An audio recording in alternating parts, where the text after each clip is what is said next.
Welcome everyone. It's really wonderful to be here. Right, so I know that cyber psychology is a new topic, and I'll tell you how new it is. So what actually is cyber psychology? It is an interdisciplinary field. What does that mean? It means that it has a number of professionals that contribute to it, okay? So for example, computer scientists, neurologists, data scientists, all of these contribute to cyber psychology. But it really, as a subject, focuses on the psychological phenomena that happen as a result of interacting with digital technology. And another way of actually explaining cyber psychology is that it really looks at how technology impacts how we think about things and our behavior, okay? So that's what cyber psychology is in a nutshell. And hopefully throughout the session, I will walk you through, I will help you understand what cyber psychology is a little better.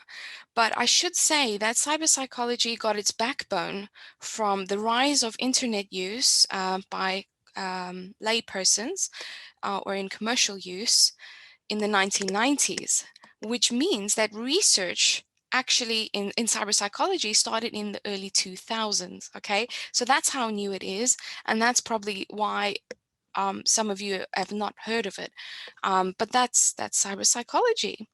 But what it hopes to do, what researchers tend to do in cyber psychology are three key things, okay? So they look at already existing psychological theory and try to apply it online to understand online behavior, okay? And I'll give you some examples of those theories in a minute. Another thing that it hopes to do,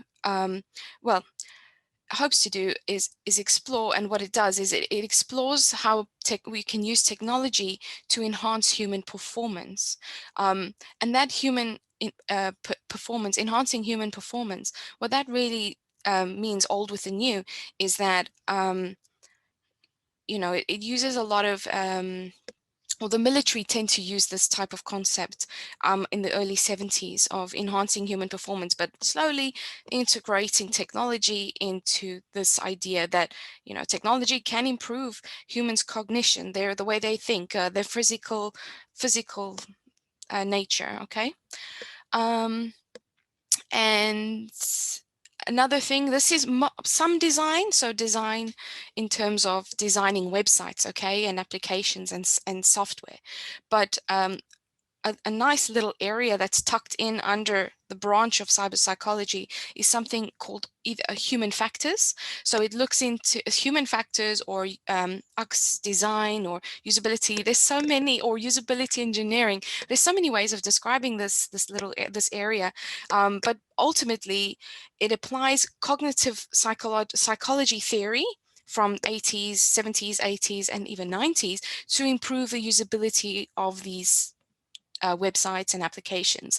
But for example, you see your screen, actually you're looking at it now, and say you want to delete a document, and you would take that document and you'd say either I can't send to bin or send to trash, okay?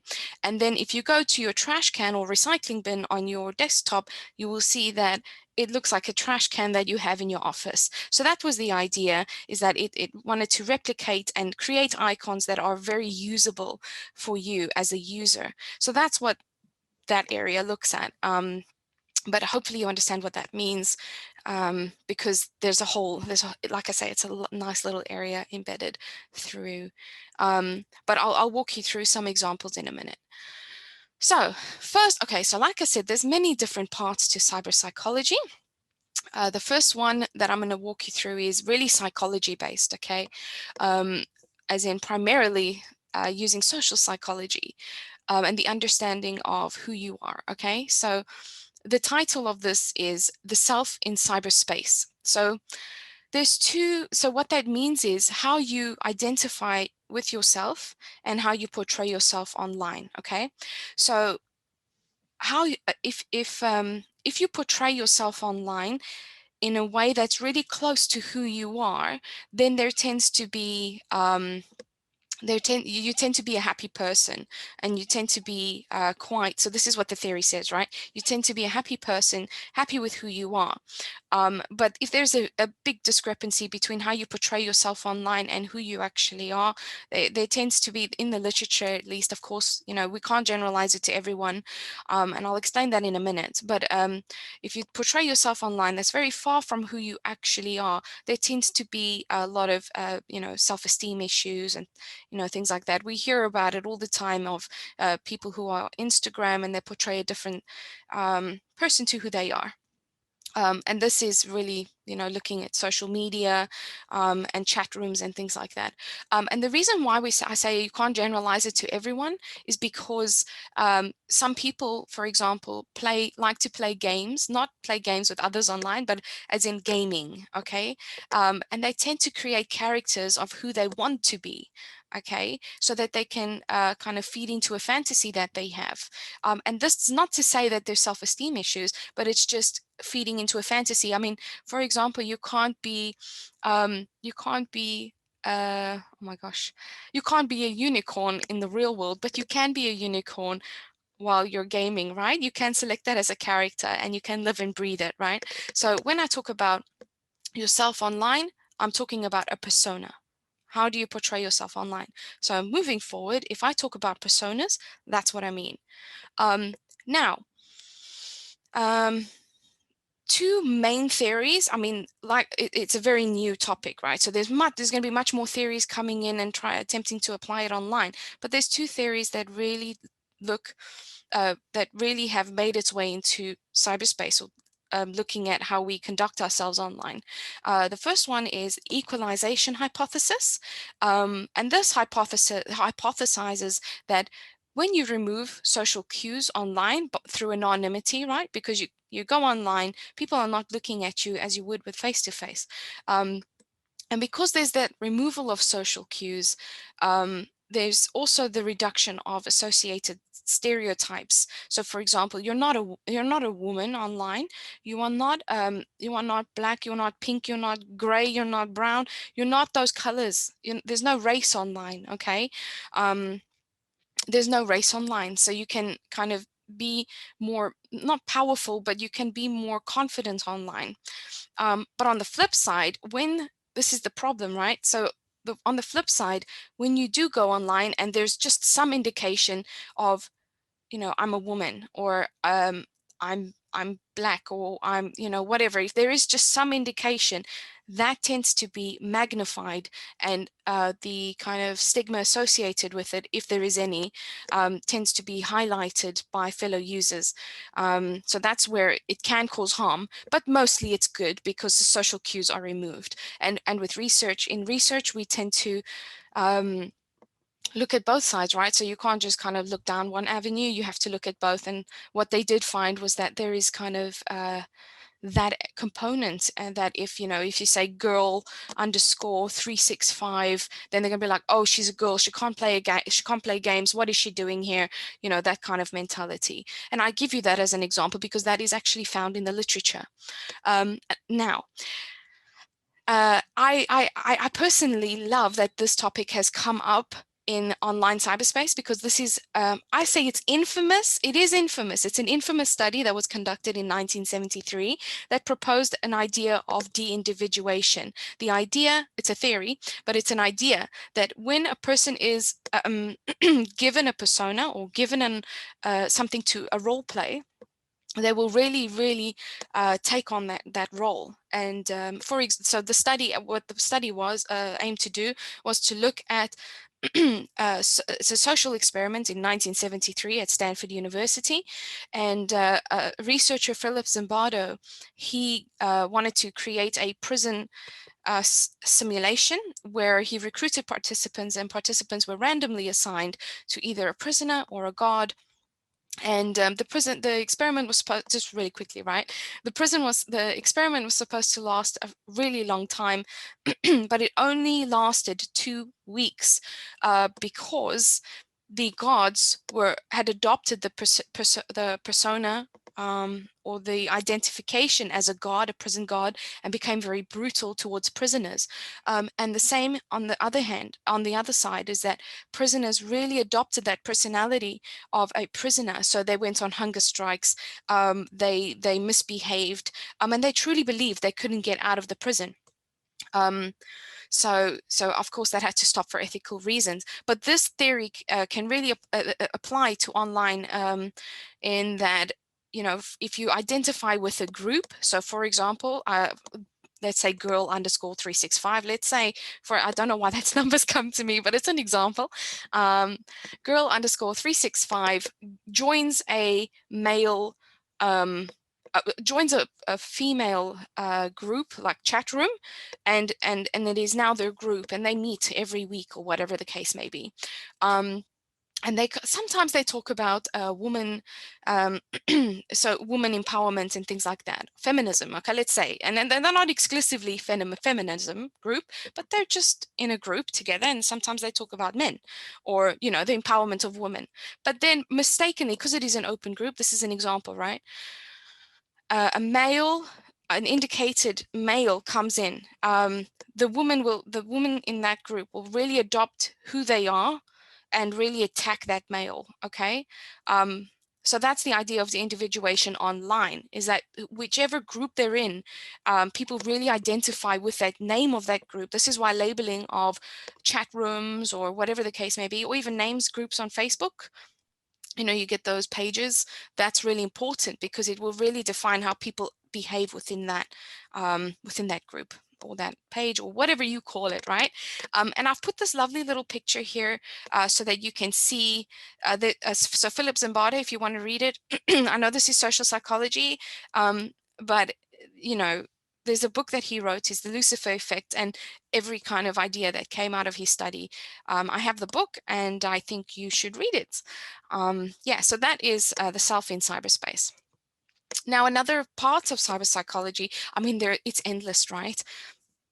There's loads of different areas within psychology, but I'm picking the ones that are interesting. But yeah, so forensic cyber psychology, it is forensic psychology, so the study of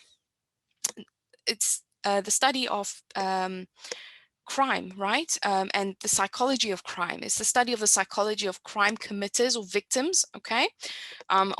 Yeah, but when it comes to cyber psychology, so forensic cyber psychology, it's exactly forensic psychology, just when a crime is committed using a computer or a network, okay? So when I say a network, what I mean is, you know, for example, cyber terrorism, hacking, malware development, and distribution, okay? Because imagine developing it and not actually distributing it, it's not really a crime. And then there's the online sexual predators. So, for example, there is a so with cyber stalking, there are several steps that lead to the progression of actual attack. Okay, and that really is exactly mirrored online. So it's exactly the same as it's not exactly the same, but it's really interesting to see that how people react innately as a stalker that is then moved on to online, and it's the exact same steps. This is why you need to be a psychologist to understand cyber psychology, because you need to know these theories, and if especially if they apply online, and if not, you create a new theory, right? That's the idea. So with regards to forensic cyber psychology, there's a few topics that have been adopted from psychology, and one of them is the rationale choice theory. So this theory explains a decision of committing crime given the possibilities of reward or punishment. Okay, so if, you know, let's say commit murder, for example, that's extreme again. If you commit murder, the punishment is life imprisonment, depends, like secondary degree, different, right? So there's different murder sentencing. So, and then of course, if you just steal something from the shop, they're very different. So it depends, you know, that's the rationale behind the choice of committing a crime. That's one theory. Of course, it doesn't apply to everything, right? Because, well, why should it? because there's the other reason why people commit crimes is that they have cognitive distortions. It's just a really skewed way of thinking. So people might think that something is okay. So if it's the rationale in your head that I don't have food to feed my family, so it's okay to steal because I need to. Okay, that's our evolution coming into play to fend for our families. But overall, cybercrime is fast-paced and it's constantly going on, especially especially because people are in their own worlds. But there's much more research that needs to be done in this area, as in, because of course it was only done, this area was only kind of evolved in 21 years ago. So, you know, it's not even hard in the police radar to actually investigate this type of stuff online, and it's not really a crime. Cyberstalking is not a crime in some countries. So more research. If some of you are interested, do it. But of course, there are issues with this research, which is also another reason why there's not many theories being placed online, is because identification of these criminals are hard. It is very hard because of the anonymity of being online. So, you know, being online has good pros and cons, right? Now, e-therapy is actually just therapy taking place online. Okay, so that could be either asynchronous or synchronous, in terms of asynchronous being offline. So you could email a therapist just telling them your feelings, and you could do that as well, text message or whatever the case is. It's written. Okay, that's the idea. But then you also get synchronous, which is online, so a video call or phone call. Okay, but with anything, there's pros and cons. So the pro is that, you know, clients tend to be more honest and cooperative because they don't see your face. So, or, you know, they're just more honest and open, and you can really, the therapist and the client can really go into deeper topics in a shorter time. You know, people don't have to travel to the place of therapy as well, which, you know, sometimes, you know, they can be late or whatever. There's just a lot of confounding factors. And of course, if it's text-based or asynchronous, you get a written version, so you can always go back to what the therapist has said. But of course, with anything, there is negatives. Okay, so clients will run the risk of finding deceptive e-therapies online. There's a risk to confidentiality being hacked, right? There's also, and this is one of the big reasons, is that there's a lack of nonverbal cues. Okay, this can lead to serious misunderstanding from both client and the therapist side. And that, you know, I mean, if someone's sad, so I mean, you can hear it in their tone of voice, but still it's not the same. And half the time therapists are not really trained at that level to actually pick up the tone of voice if it's phone call or whatever the case may be. But yeah, and then obviously internet connection, which I hope some of you are not having today. Issues. Okay, and then now addiction. So this is the other part of cyberpsychology, is that people can get addicted to being online or looking up content online. So the idea is that persistent use of the internet can actually lead to being addicted. Okay, and this also goes for online gaming as well. And actually, just persistent use of internet or internet addiction has actually made its way into the Diagnostic Statistical Manual for diagnosing mental health issues. So this is something to be aware of. And key signs, I mean, for example, I'm addicted to my phone. I know it, and we shouldn't really throw this term of addiction really loosely, but I can tell you. Is that, for example, we all think that we're addicted, right? But you know, the key signs to look out for is that if you're not by your phone or you're not online, you're constantly thinking about it. You're constantly thinking of questions, and then, oh, let me Google the answer. And if you don't, then it really induces some serious anxiety if you're not doing that. Okay, so that's what the drug addict's brain is. So addiction applies across models of addiction are applied to a multitude of things, okay? Even though, okay, so it can be applied to, you know, exercise. People get addicted to exercise, sex, gambling, gaming. They get addicted to relationships, of course, shopaholics, and then internet usage. And this was conducted in, this research was conducted in 1997. So it just shows you how early that is when it's applied to online. But when it comes to, I mean, addiction is an old classical thing within psychology because of substance abuse, okay? Substance abuse, well, and if people don't actually get, for example, the substance that they seek, so their choice of drug or exercise or any one of these key points, they tend to have withdrawal symptoms, so shaking. Well, it depends. So shaking, shaking, anxieties, things like that. Now, you could argue with me, but isn't that the substance? Isn't that the substance inducing it? But there's two things to addiction. The first one is the substance, okay? So cocaine, methamphetamine, or similar, just any type of drug that can be used, and that causes an addiction.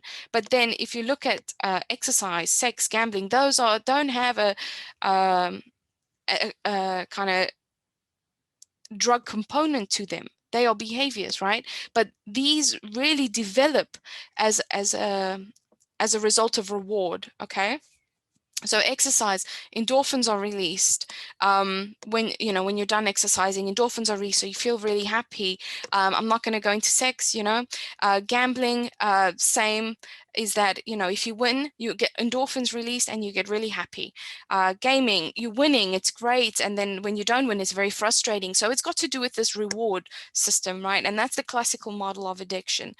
And the same idea is applied to online usage, okay? So it's online, you search or question, and it's got to be immediate and fast, okay? So perhaps someone that's also addicted to online, whatever, gaming, content, just being online.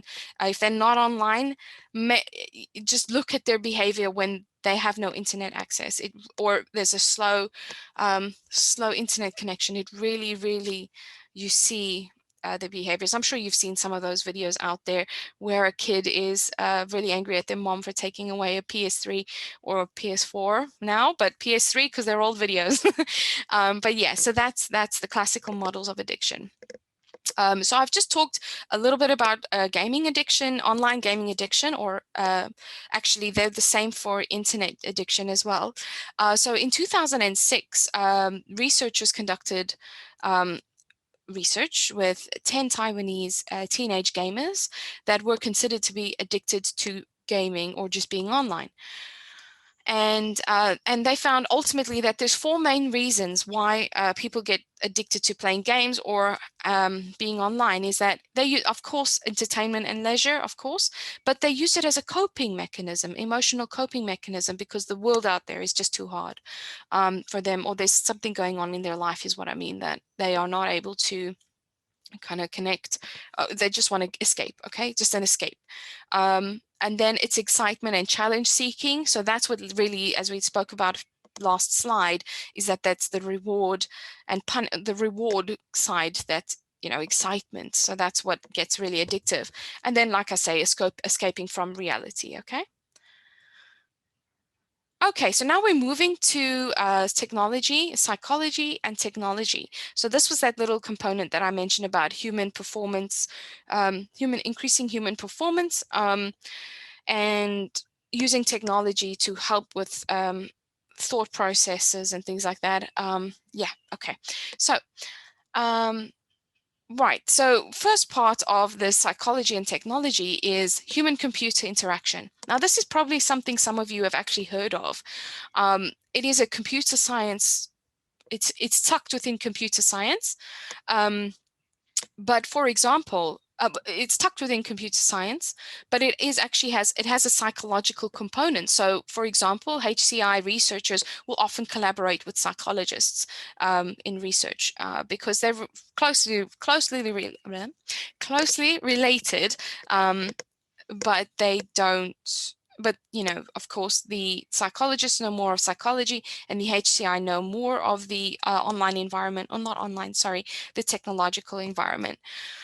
So HCI is the study and design of testing interactive computer systems. And the goal of HCI is to create interactive computer-mediated experiences which are effective, efficient, and useful for the user. Okay, so it's just basically making your life easier when you go online. Okay, so ultimately, what researchers aim to do is to develop better interaction paradigms, models, and theories. So, for example, a HCI researcher will create. So there's multimodal ways of interacting with your screen. So, for example, Xbox, Wii, where you interact with a kind of module. So there's different ways of interacting. You can move the stick and you'll see the interaction online on the screen. Of course, there's the mouse, but then there's some mouse where you are moving your mouse around, and you can enable every time you click for it to vibrate. And if you don't click or whatever, there's no vibration. So it's just so that's what human-computer interaction researchers do. They look at whether these integration of these type of vibrations, sometimes heat pads, for your hands or whatever the case may be. They look at whether that enhances your interaction with online or whether it impedes it. And if it impedes it, of course, they're not going to they can still publish it and say, hey guys, to the rest of the world designing like Google or Microsoft or whatever the case may be, hey guys, don't use this. Our research said that if you have a heat pad under the mouse, participants don't like it or users don't like it. So that's what HCI does. I've spoken a little bit about this. So they look at the capability. So right, I've just spoken about it, but ultimately, HCI projects look at the design and implementation and testing of an interface or a mobile app for an online social network. There's 3 things to consider. So the user, is it comfortable? Are they capable of doing their task that they intended to do? And what are the limitations? And then the other factor is the computer. What computer system will the user be interacting with? What type of devices will they be using? And what constraints does it impose? So that's exactly what I've just said, but a little bit more well described. And then the task is that what does the user need from the system? Okay, right. So that's HCI project. And embedded again. So I mentioned about, embedded within HCI. It's all a lovely little branch for you guys to remember, right? But HCI has an area called, human factors or usability, usability engineering, design, but ultimately, it's designing for people. Okay, so thinking about how it's making people's lives better every day, and helping them to make decisions, planning a meal, painting, writing, composing things. Okay, and this is all what human factors is. And of course, a big part of designing for people to really, I like to think of it as extreme empathy, because, designing something for someone, for example, driving, if you're a HCI researcher and you don't drive, can you connect with drivers? If you want to look at driving and you can't connect with driving because you actually don't drive. But that's the idea, is that you have extreme empathy because you think about what people do on a daily basis to make it easier. So that's what human factors is. So for example, ergonomics when you're in a computer. So if you look behind me, my chair is quite long, quite high. That really helps with my posture. HCI researchers help to design that, or the structure of my mouse. Anyway, I'm going in circles. But in order to, for example, design a really good interface, for example, there's a key factor that is important here, and that is the role of memory. Okay, so for example, if you're on the home page of, let's say, Facebook, for example, if you're on the home page of Facebook, you will you will need to, and you want to look for a friend that you haven't seen forever, you go and you click friends, and then your list of friends come up. So the idea is that things are meant to be intuitive. So for example, if a person is selling clothes online, I don't know if you have it where you are, but for example, ASOS online clothing shop, they designed their products, and you can kind of move toward between trousers, sorry, pants, whatever, blouses, whatever the case may be, through different clothing lines. And then for example, I had a colleague that was designing a website for selling wine. Okay, and because she used the clothing ASOS line quite often, she decided to follow that outline. Because it was intuitive. So that's the idea, intuitive, so it's easy to use. But there is, like I said, there's a big part of memory that happens here, is that there's three memory stores when it comes to interacting with something. It's the sensory store. This is why researchers look at vibration or heat, because these type of multiple sensory inputs help people remember things. Okay, so if your mother cooked something ages ago, or when you were a child, and now someone's cooking something, and it triggers a memory, right? So sensory store. But it would be nice to have it integrated into a computer experience. And then you get short-term or working memory. So this is not something that is then put into long-term memory. It is something that is immediate. So for example, if you're reading a paragraph, you remember the content of the beginning of the paragraph because of this memory, working memory, right?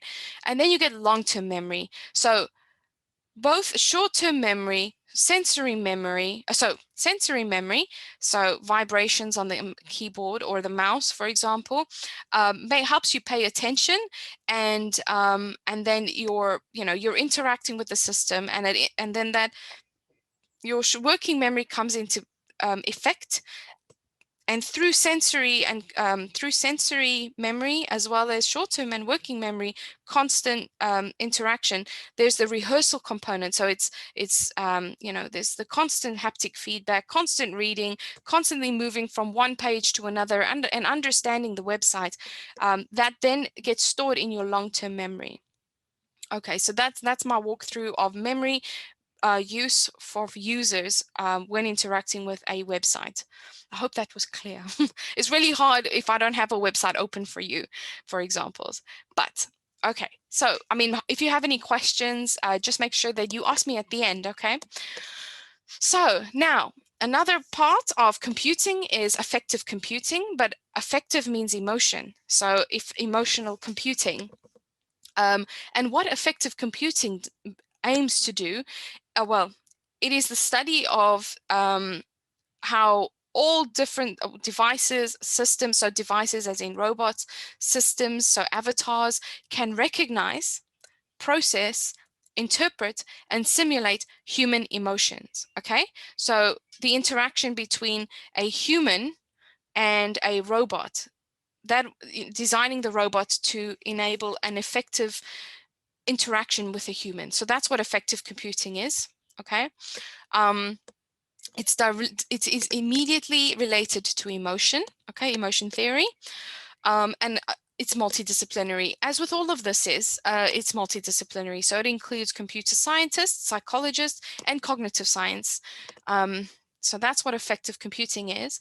But just a little bit more in depth here. Effective computing and social interactions, basically, in order to help simulate a human interaction with, a robot or an avatar, an online avatar or agent, you need to capture human-to-human interaction and then simulate that in the human and robot or agent interaction. And what the area within affective computing it's called social signals processing. So social signals processing captures human-to-human interactions through a lot of technologies that are able to capture this interaction, and then simulates it and designs avatars based on that interaction. So that's the two. So it's effective computing, and then the social signals processing domain, which is within effective computing, and it is the basis of understanding human interactions. Okay, and that's obviously primarily based on psychology. Psychological literature and the theory of emotion. Again, you see how all of these really take on old psychological literature. So theory of emotion. This theory of emotion started back in the day with Charles Darwin, okay, where Charles Darwin is an evolutionary biologist, and he said that there are emotions, facial expressions that people display that can be recognized across, or that can be recognized. Okay, so that's all he said. And then in 1960s and 1970s, a researcher by the name of Ekman actually further studied it and found that there are five or six, depending on which approach you're taking, 5 or 6 core emotions that really that can be recognized across the globe universally. Okay, because what he did was he looked at he's an anthropologist, so he went into some tribes in Amazon and some tribes in Africa, sorry, and he showed them these faces, and they all described happiness as happiness, sadness as sadness, and the one with the most accuracy was anger. And it's just really interesting how this really ties into evolution, and how, you know, anger is survival, right? So if you see someone's angry, you'll avoid them, right? So evolution. But of course, with any theory, there's been a lot of criticism with that theory. And other people have come up with lovely different theories to say that, you know, it's not universally recognized. There are cultural differences. There's just so many differences that it's not the same across for the whole world to recognize, right? So yeah, if I had to go, we could have a whole session on the different theories of emotion, but the key one that you need to know is that there's the basic emotion theory, where there's 5 or 6 emotions that people think, that these researchers think are able to, people are able to recognize universally. Now, in order to recognize a human's emotions, you need to look at their nonverbal signals. Okay, so, you know, how they sit, are they interested? For example, the first woman there with her on this picture, she doesn't look interested. Okay, she doesn't want to be there. This is the interpretation, just looking at her, and we've evolved to look at her like this, not look at her like this or interpret that, but it's just we've evolved to naturally and really fast interpret attitude and emotion through all these different communication channels, which include gestures, postures, body movements. Of course, this is a static picture, so we can't see them moving, and they're not speaking, of course, but I can tell just by her nonverbal, the way she's sitting, is that she doesn't want to be there.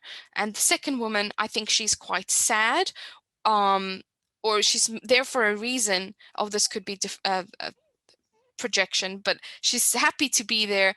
Not happy to be there. She's very sad. Something's going on in her life. And then the third woman, she's thinking about something on the paper, and so is the fourth person, and then the fifth person is struggling. So yeah, so that's basically, I mean, it doesn't mean that exactly, but this is all from the nonverbals that I can read there. But yes, there are different channels of communication, and social signal researchers call this different modalities. And of course, you get facial expression, postures, and I've mentioned that. And this is so in order to develop effective agents that are able to interact with a human, you know, like I said, you need to capture human-to-human interaction and then inform the development of the avatar, right?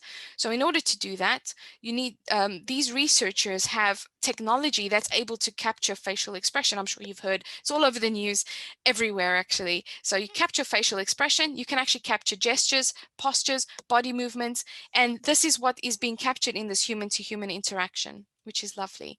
So I've just mentioned about social signals processing, but this really provides, the last one really provides a great description.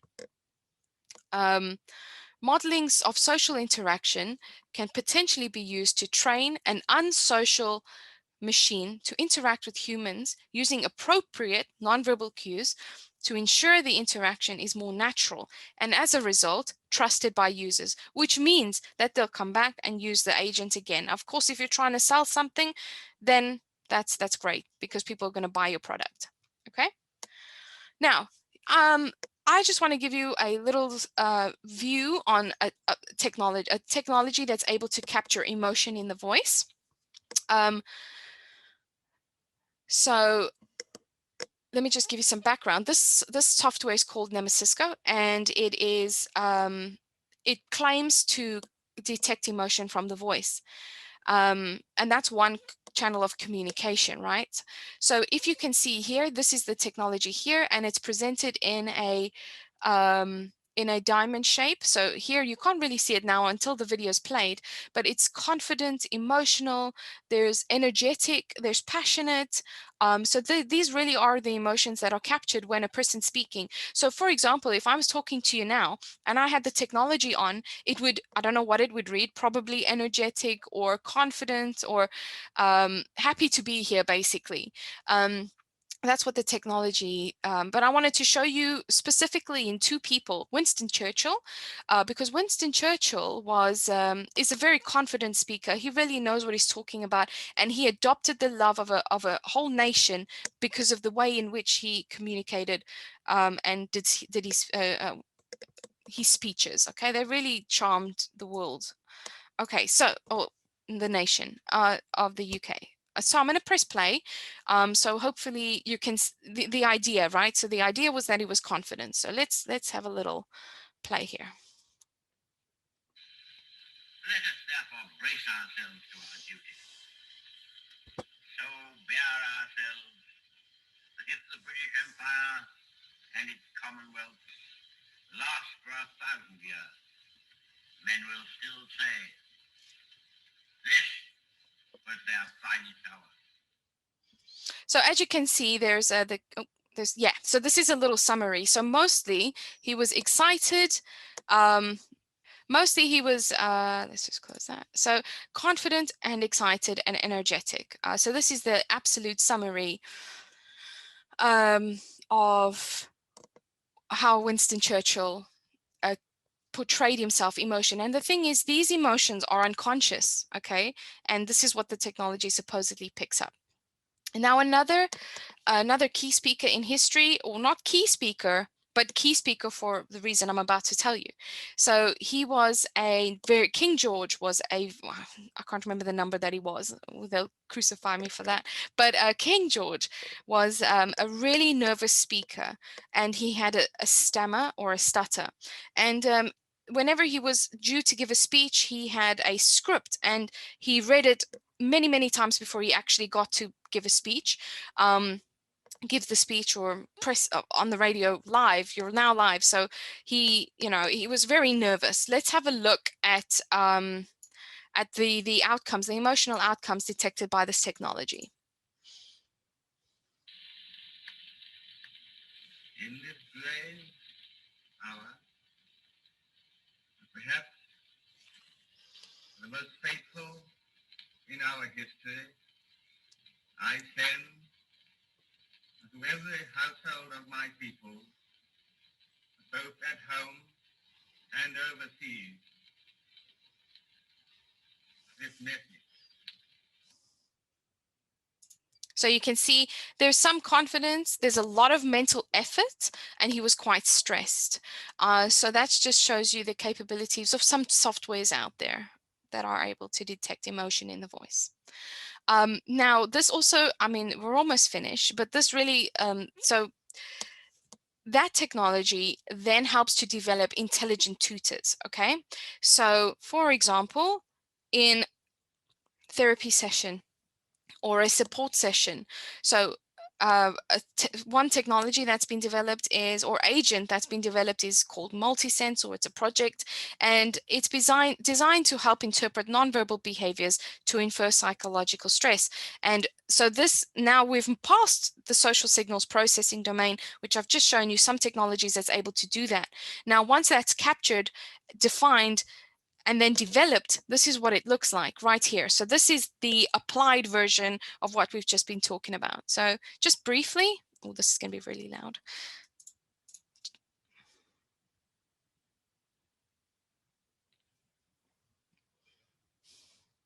Hi, I'm Ellie. Thanks for coming in today. I was created to talk to people in a safe and secure environment. I'm not a therapist, but I'm here to learn about people and would love to learn about you. I'll ask a few questions to get us started. And please feel free to tell me anything. Your answers are totally confidential. Are you okay with this? Yes. So, how are you doing today? I'm doing well. That's good. Where are you from originally? I'm from Los Angeles. Oh, I'm from LA myself. When was the last time you felt really happy? When was the last time? Okay, so it's 3 minutes. I don't think, I mean, you get the gist of what this video is showing, and I want to get to your questions. So as you can see, this is, I mean, it doesn't look that way, but this is just the model. The face is just the model. You see the codes on the eyes. And this is really what the SimSay therapist or support worker is looking at, and has been programmed to not look at, but programmed to detect. Okay, and you can see the gaze, attention, and body activity here, and a whole as well. It's captured down here as well. So that's the end result of what I've just been talking about with social signals processing and emotions, and emotion detection, and yeah, human to human simulation. So this is the end result. So thank you for your attention, but let me just conclude and summarize what I've been saying. So cyberpsychology is a really new area in psychology that hopes to understand the impact of technology on the human psyche and behavior. And there are many components to cyberpsychology, as you have come to find. Thank you so much for your attention. Thank you so much, Dr. Monica. I think we will just end the session here. Okay. Thank you, thank you so everyone. Thank you, much. guys.